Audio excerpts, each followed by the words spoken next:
Waroo fayyana ginsan badhaadha daadoo isaanii jechaa namisa waliin jiru hunnaa galgadiit boruuti bisaaf mirgil boruu galchuu warri jirtan juulaa san dhiyeesse dhiyaadha isaanii jechaa baggargara teettanii qoommi ta'e warri hordofaa jirtan galatooma isaanii jechaa qoommi bareeda qabaadha jechaa sanbata bareedaa isaanii fata'uuti isaanii jedha. YouTube gargara ilaalchise waan ani irraa dubbachuu barbaadu YouTube akkuma nama hedduun argu maybe namni subscribe like qabaachuu dhabuu danda'a osoo hin darbine bakkuma jirtanitti tuqaa like godhaa darba isaanii jecha waan itti beektan challenge heddu irrallee barachuu danda'a immoo aga haali social media fi miidiyaan gargara laf dhufe waan hedduullee nan barsiise jedhan gamiin TikTok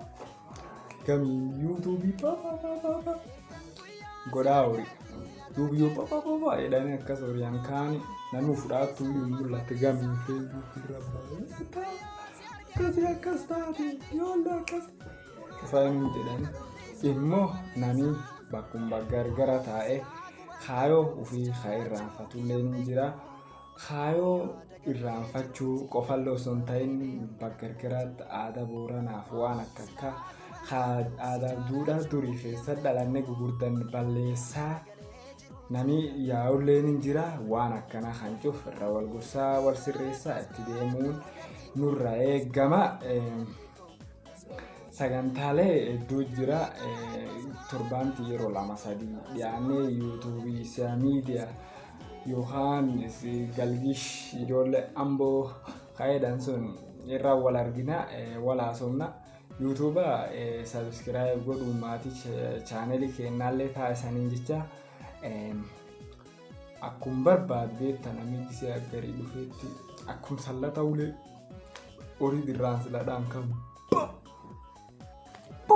godhanii dhaan kan garte jecha gasga dhufe siindaa duub namni wabee beektaa beek akkasi jedhee garte beek wanni sun akkasi jedhee darbaa jechuudha. So waan hedduu gardechaa of qabaadha isaaniin jecha qoomii bareeddu yeroo hundaa haasaaf tapha gargaraana waliin qoodadhaa isaaniin jedhe angalgish ijoollee amboo kaan galgee mucaa diidboruutii walillee barnoota dansaa isaaniin jedhe qoomii bareedaa qabaadhaa. Muuziqaa tokko isaan affeere walti deebin.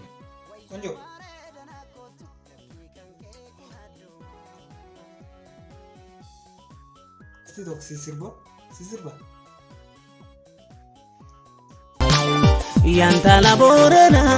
bonatiya yantala bagada chalera chabate bonatiya